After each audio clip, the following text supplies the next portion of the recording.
आंदोलन चल रहा है। मुझे लग रहा है कि इस आंदोलन के बाद या तो नियुक्ति मिल जाएगी या तो बाबा को अपना सिंहासन छोड़ना होगा। ऐसा आंदोलन अभी तक हुआ नहीं होगा। हम लोग 29 तारीख को चंद्रशेखर भाई के समर्थन से और साथ से विधानसभा घेराव करेंगे और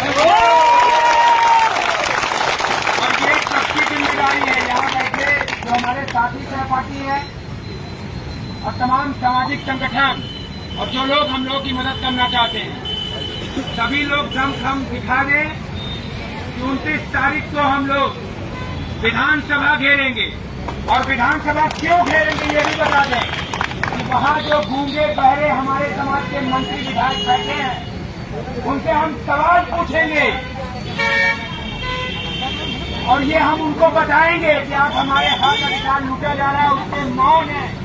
तो हम ये शांति से बैठेंगे नहीं, आपको विधानसभा में आराम से नहीं बैठने देंगे। हम लोग पूरे दमदारी से विधानसभा घेराव करेंगे, चाहे लाठी पड़े, चाहे डंडा पड़े, चाहे मुकदमा हो, चाहे गोली हो, चाहे जेल हो, हम लोग नहीं बैठेंगे। चंद्रशेखर भैया ये जिम्मेदारी सबकी है। एक वीडियो रिकॉर्ड करो, लोगों तक पहुंचाओ। 29 तारीख को हम लोग विधानसभा घेरेंगे और अभी सभी मीडिया भाई और जो यहाँ पे भी प्रेस के लोग हैं उनसे भी निवेदन कर रहा हूँ कि इस खबर को बहुत प्रमुखता से अपने फोरम पे रखें, क्योंकि 530 दिन हम लोग इस दिवाली के अंदर बैठे। हम लोगों ने ठाना कि हम नहीं अंदर नहीं और बाहर बैठेंगे। पूरा समाज देखे किस तरह से हमारी बहनों को जब हम लोग जाते हैं मंत्रियों के यहाँ तो जलील किया जाता है, किस तरीके से हमारे भाइयों को पीटा जाता है, बहनों को पीटा जाता है। अब हम अत्याचार नहीं करेंगे। आप लोग अत्याचार करेंगे क्या? विधानसभा घेरेंगे ना? तो ताकत बढ़ाइए, अभी 2 दिन का समय है। पूरी दमदारी से सब लोग लगिए और ये बताइए कि चंद्रशेखर भाई इस बार इस आंदोलन को बाबा की कुर्सी हिलाने का काम करेंगे। हम लोग कह रहे थे, बार बार मुझसे यही सवाल पूछ रहे थे, चंद्रशेखर भाई नहीं आ रहे हैं, अब आ गए हैं। और हम लोगों को पता भी नहीं था।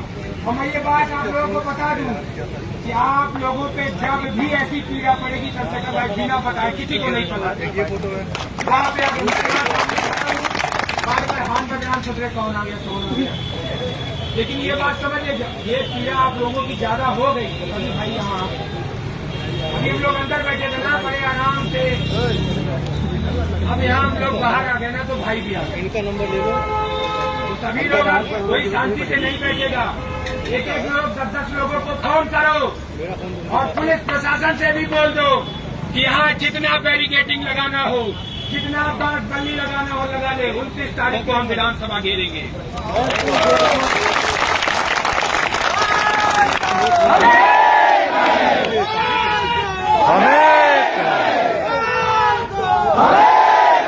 बाबा की सरकार में, योगी की सरकार में, भाजपा की सरकार में, भाजपा की सरकार में, बाबा की सरकार में, मोदी की सरकार में, नियुक्ति दो, नियुक्ति दो, नियुक्ति दो, नियुक्ति दो, नियुक्ति दो, नियुक्ति दो, नियुक्ति दो या मुक्ति दो, नियुक्ति दो, नियुक्ति दो, नियुक्ति दो, नियुक्ति दो, नियुक्ति दो, प्रिया पटेल मुर्दाबाद, मुर्दाबाद, केशव प्रसाद मौर्य मुर्दाबाद, मुर्दाबाद, मुर्दाबाद। अरे ठीक है, ठीक है, थोड़ा सा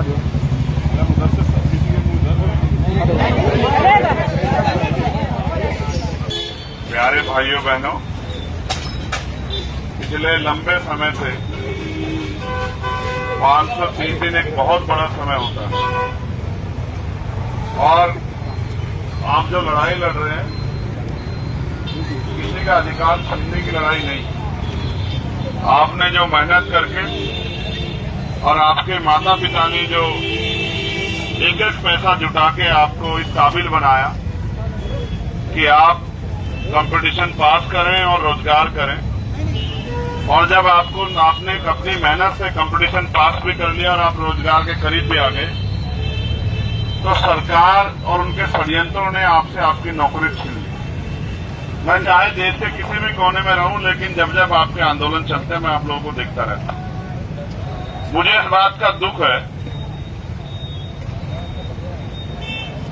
कि नेताओं के साथ साथ मेरी शिकायत इस समाज से भी है। इतना बड़ा समाज है हमारा उत्तर प्रदेश में, अगर एक बार भी समाज अंगड़ाई ले लेता तो मुख्यमंत्री जी उसी दिन मान लेते, लेकिन मुख्यमंत्री जी भी इस बात को समझते हैं कि भाई ये बहुत समझदार लोग नहीं हैं और इनके लोग भी इनके साथ नहीं है। चाहे इनके ऊपर लाठी चला लो, चाहे इनको गाली देके अपमानित कर लो, चाहे इन बच्चों के कपड़े फाड़ दो, चाहे मारपीट करो,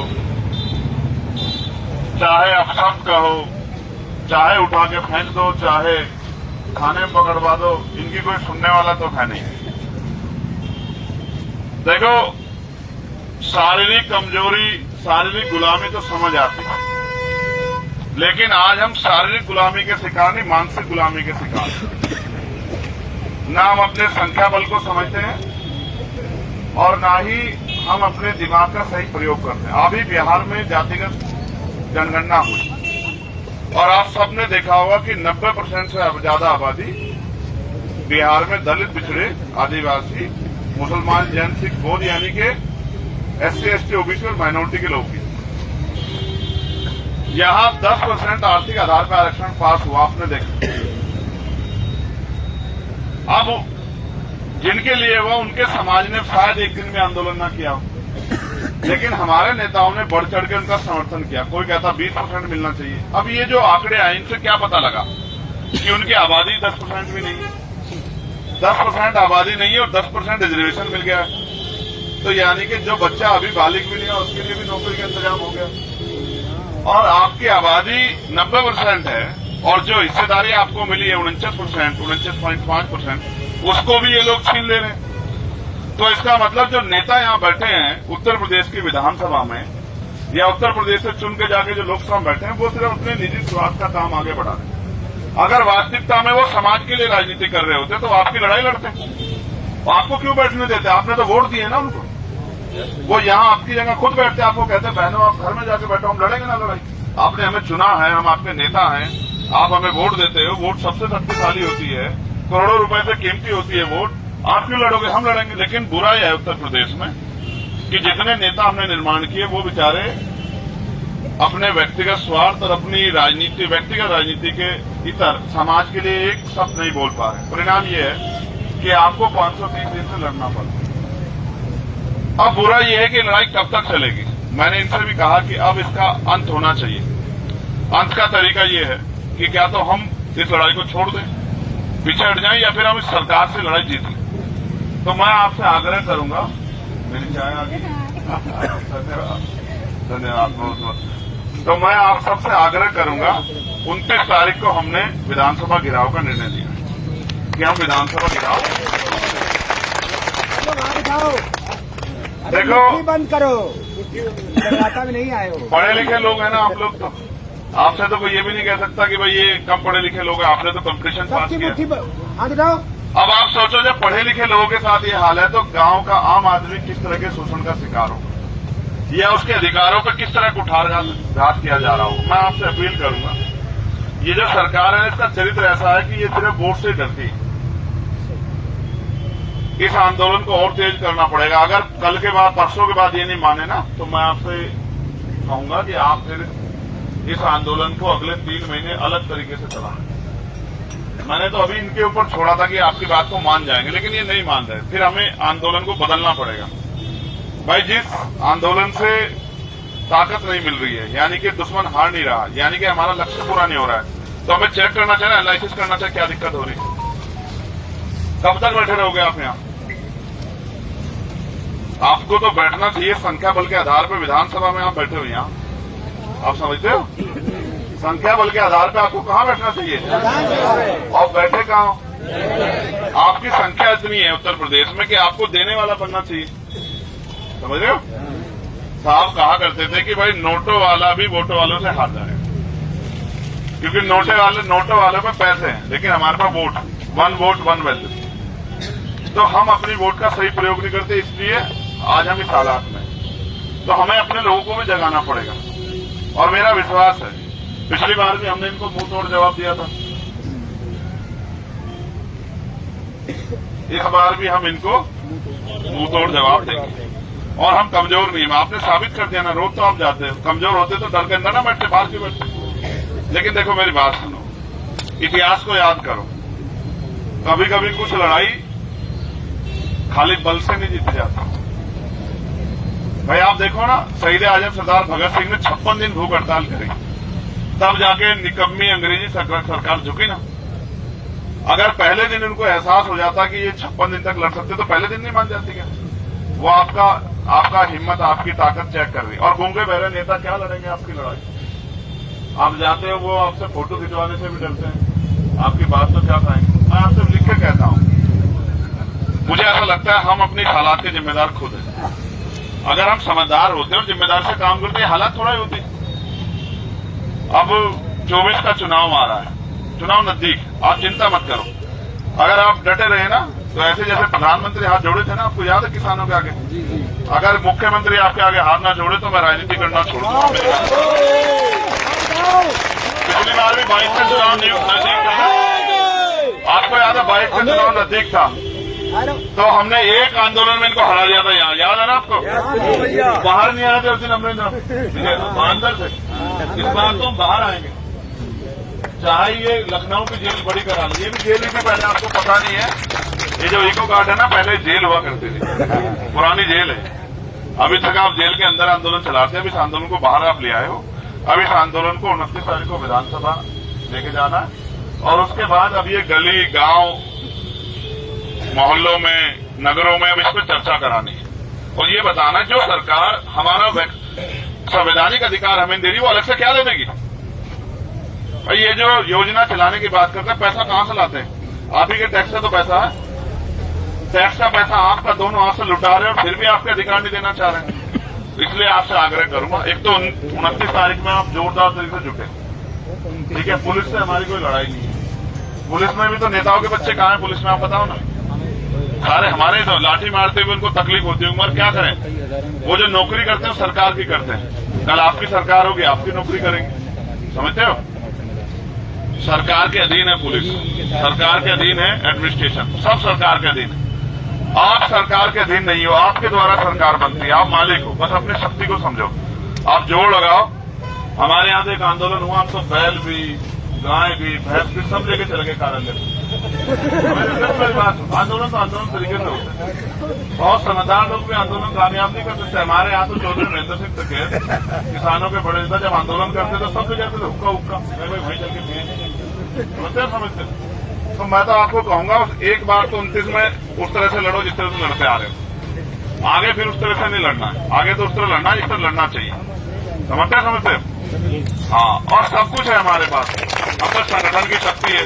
मैं तो इसलिए कम आता हूँ आप लोगों के बीच में, आपको लड़ते थे, कभी ये कहने लग जाए कि भाई चंद्रशेखर ही आपको चला रहे हैं। भाई आप देखो ना, मेरे पास तो एक व्यक्ति यहाँ होता तो मैं उसको रोज खड़ा कर देता है विधानसभा में, भाई कौन शिक्षक भर्ती के बच्चों को कम याद हो गया, आपने मुझे इतनी ताकत ही नहीं दी, अब थोड़ी थोड़ी दी है ताकत, वो भी बच्चे कह रहे थे भैया मैंने तो वोट दिए।